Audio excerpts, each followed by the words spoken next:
अस्सलाम वालेकुम मेरे तमाम प्यारे प्यारे बच्चों को जमात ज़ूम में खुश आमदीद। जैसा कि आप सब जानते हैं कि कल हमने अपनी प्यारी सी एक नज़म छोटी सी जन्नत के बारे में पढ़ा था और आज इसका दूसरा दिन है। आज दूसरे दिन में हम उसका बकिया हिस्सा पढ़ने वाले हैं कि उस दूसरे हिस्से में क्या था। लेकिन उसके दूसरे हिस्से की तरफ बढ़ने से पहले आपसे चंद सवालात। अगर आपको मुताले का शौक है तो आप किस किस्म के माहौल में मुताला करना पसंद करेंगे? जल्दी से सोचकर बताएं। आपको अगर मुताला मतलब पढ़ना, अगर आपको पढ़ने का बहुत शौक है किताबें, तो आप किस किस्म के माहौल में किताबें पढ़ना पसंद करेंगे? जल्दी से सोचकर बताइए।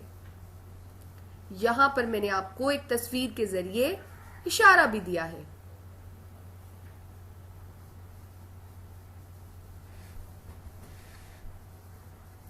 अरे वाह, जबरदस्त! आप लोगों की तो बहुत ही अच्छी पसंद है कि अगर आपको मुताले करने का शौक है तो आप ऐसी जगहों पर जाकर मुताला करेंगे। जबरदस्त! मुझे आप सबकी राय सुनकर बहुत खुशी हुई कि हमारे बच्चे पढ़ने का शौक रखते हैं। हमारे पास भी यहाँ कुछ ऐसी तस्वीर हैं कि जिनसे आपका शौक परवान चढ़ेगा, यानी कि ऐसा शौक आपका बढ़ जाएगा।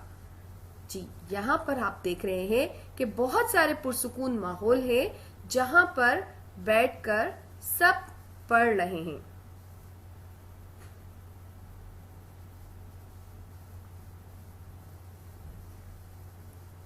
कुछ ऐसा माहौल यहां पर भी है। बहुत सारी तस्वीरों में यहां पर नजर आ रहा होगा आपको। कुछ पेंटिंग्स भी हैं यहां पर जिसमें जो है पढ़ने से शौक रखने वाले लोगों का मालूम होता है।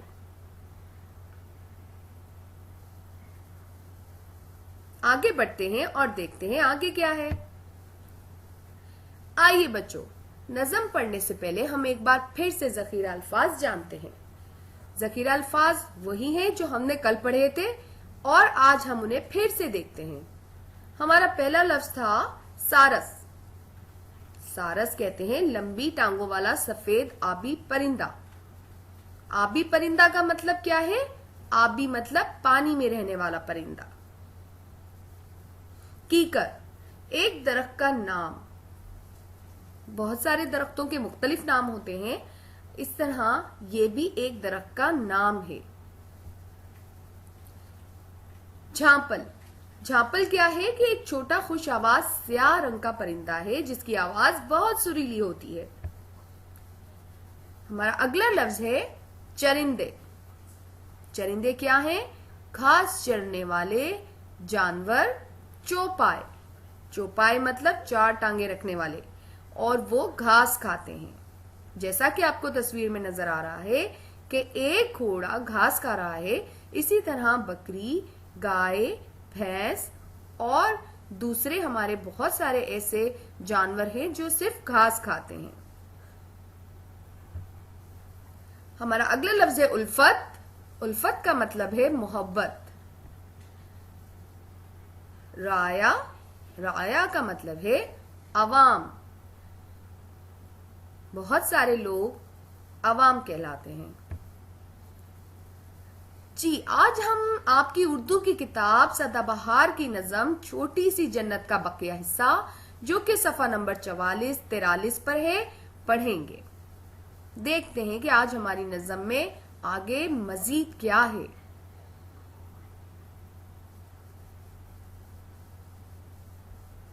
मैं इस नज़म को दोबारा से पढ़ रही हूं, फिर उसके बाद आपकी बारी है, तो हम इस नज़म को क्यों ना शुरू से दोबारा से पढ़ें। जी, नज़म का नाम है छोटी सी जन्नत।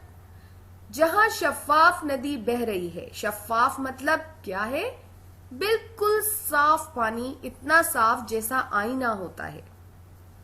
जहां शफाफ नदी बह रही है, जहां छोटी सी एक कश्ती खड़ी है, जहां सूरजमुखी का फूल उगा है, पहाड़ी पर जहां सारस खड़ा है, जहां ऊंचे दरख्तों की कतारें दिखाती हैं खड़ी अपनी बहारें, जहां बूढ़ा सा एक कीकर खड़ा है, जहां झांपल का नन्हा घोंसला है, जहां करती हैं परियां सैर आकर, चली जाती हैं नदी में नहाकर,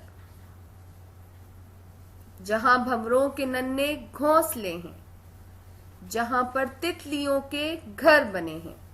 भंवरा एक कीड़ा है जो कि बिल्कुल स्याह रंग का होता है, काले रंग का होता है, और वो आपको फूलों के ऊपर मंडलाता हुआ नजर आता है। यहाँ पर शायद उसकी एक छोटी सी इन्होंने तस्वीर भी दी है, थोड़ा सा पीला और थोड़ा सा काला होता है, और भंवरों के अपने छोटे छोटे से घोंसले भी होते हैं, बिल्कुल छोटे छोटे, और वहां पर तितलियों के घर भी बने हुए हैं। जहां होता है जलसा हुदहुदों का, पपीहों, कोयलों और बुलबुलों का। यहाँ पर हुदहुद जो है वो एक परिंदे का नाम है, और इन्होंने ये बताने की कोशिश की है कि वहां पर एक बड़ा सा जलसा होता है, बहुत सारे जानवर परिंदे इकट्ठे होते हैं और वहां पे बहुत सारे हुदहुद आते हैं। वहां पर पपीहा, कोयल और बुलबुल ये सारे परिंदों के ही नाम हैं, जहां पर ये सब मौजूद होते हैं। जहां करते हैं तकरीरें परिंदे, जहां करते हैं सेराकर चरिंदे। मतलब कि जहां परिंदे आके अपनी अपनी आवाज में, अपनी अपनी जबान में हर कोई बोल रहा होता है, एक दूसरे से बात कर रहे होते हैं, कुछ सुना रहे होते हैं। और सारे चरिंदे, चरिंदे आपको बताया था मैंने, जो घास खाने वाले होते हैं, वो सब वहां पर आकर सैर करते हैं और घास भी खाते जाते हैं। जहां एक मोर करता है हुकूमत, जिसे अपनी राया से है उल्फत। यहां पर एक मोर की यहां पर एक मोर की हुकूमत है जो कि अपनी आवाम से बहुत मोहब्बत करता है। वहां जाकर किताब मैं पढ़ूंगा, बड़ा मैं आदमी एक दिन बनूंगा। वहां पर जाकर उस बच्चे की ये ख्वाहिश है कि वहां जाकर मैं किताब पढ़ूंगा और मैं एक बड़ा आदमी बनूंगा। तो बच्चों, आपने देखा कि राजा मेहदी अली खान जो कि इस नज़म के शायर हैं, उन्होंने इस पूरी नज़म में एक जन्नत का नक्शा खींच दिया है, जो कि है तो हमारी दुनिया ही, लेकिन उसको ये जन्नत इसलिए लग रही है क्योंकि वो एक पुरसुकून माहौल है और उसमें वो अपनी किताब उस माहौल में पढ़ रहा है, उसको बहुत मजा आ रहा है। तो अब आपकी बारी है। हमने तो यहां तक आपको बताया, पढ़कर सुनाया, और यही आप लोगों को इसी तलफ्फुज के साथ मुझे पढ़कर सुनानी है नज़म। तो अब आपकी बारी है, चलिए शुरुआत करते हैं। जी, कौन मुझे पढ़कर सुनाएंगे?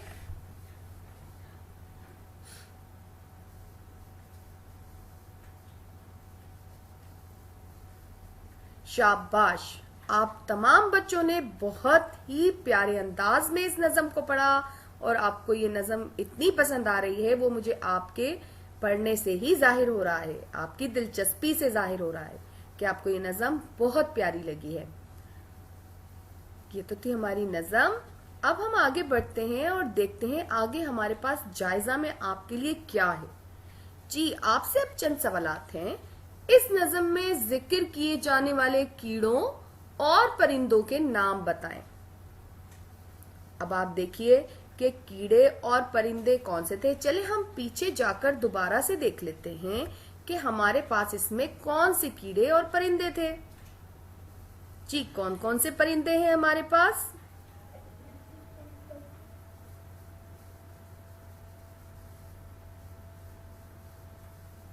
कीड़ा है हमारे पास, शाबाश। हमारे पास यहाँ पर कीड़ों के नाम है। भंवरा हमारे पास कीड़ा है और तितली हमारे पास कीड़ा है। तितली भी कीड़ों में ही शुमार होती है। हुदहुद यहाँ पर हमारे पास एक परिंदा है। पपीहा, कोयल और बुलबुल का जिक्र है। जी, हमारे पास 2 कीड़े और बहुत सारे परिंदों के नाम आ गए हैं। अब आप अच्छी तरह जान गए होंगे कि यहाँ पर कौन से परिंदों और कौन से कीड़ों का जिक्र किया गया है। चलिए दोबारा से अपने सवाल की तरफ आ जाते हैं। शाबाश, आप लोगों ने बिल्कुल सही मुझे जवाबात ढूंढ कर दिए, इसके लिए आपको जबरदस्त। अगला सवाल है, आपके ख्याल में शायर नदी किनारे जाकर किताबें पढ़ने का इरादा क्यों जाहिर कर रहे हैं? बताइए, शायर ऐसा क्यों कह रहे हैं कि मैं जाकर नदी के किनारे किताब पढ़ूं?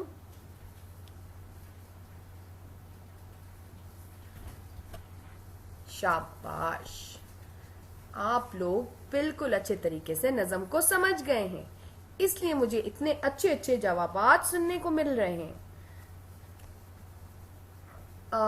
मेरे ख्याल से शायर नदी किनारे वो जाकर इसलिए किताबें पढ़ने का इरादा जाहिर कर रहे हैं क्योंकि वहां का माहौल पुरसुकून है, इसलिए वो चाहते हैं कि वो यहाँ बैठकर पूरी तवज्जो से किताबों का मुताला करें ताकि वो बड़े आदमी बन जाएं। शाबाश, आप सब लोगों ने बहुत ही अच्छे तरीके से इन सवालात के जवाबात दिए। अब हम आगे बढ़ते हैं अपने जमाती काम की तरफ। नज़म की बुलंद ख्वानी सही तलफ्फुज के साथ घर के किसी फर्द को सुनानी है और पुरसुकून माहौल में मुताला करने के बारे में आप अपने घर वालों से बातचीत कीजिए। कल आपसे इसके बारे में पूछा जाएगा। तो जनाब, ये तो थी आपकी प्यारी सी नज़म और वो आज अपने इख्तिताम को पहुंची। कल हम आपसे इसके मशकी काम के साथ फिर से हाजिर होंगे। तब तक के लिए अपना बहुत ख्याल रखिएगा और अपनी नज़म को घर के किसी फर्द से इसका डिस्कस करना मत भूलिएगा। शुक्रिया आपका, अपना बहुत ख्याल रखिएगा।